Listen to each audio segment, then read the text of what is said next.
నీకు హెల్ప్ చేస్తాను, నాకేంట్రా లాభము? సార్ మీరు ఏ పని చెప్పినా చేస్తాను సార్. 2 చేతులు లేనట్టున్నాయి, నువ్వేం చేస్తావురా నాకు? సార్ మీరు ఎక్కడద్దాం సార్, మీరు ఏ పని చెప్పినా చేస్తాను సార్ నేను. వీడు చూడు, చేతులు లేకపోయినా ఏం చేస్తాడంటే వీడు. ఏం చేస్తాడు వీడు? అదే మామ, చేతులు లేకపోతే వానికి నేలకుంటే మనం బూట్ పాలిష్ చేయించుకోవచ్చు కదా, దానికి ఏమైనా తప్పేముంది దాంట్లో? ఏ రాకుంటాడా? బూట్ పాలిష్ చేస్తావు నేను నేలకుతో?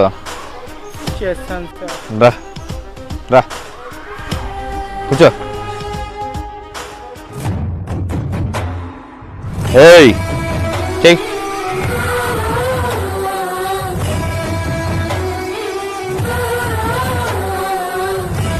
రే మామ, ఈ కుంటోడి డబ్బులు ఇకపోతే వీడు ఏం పీక్తాడు రా మనల్ని?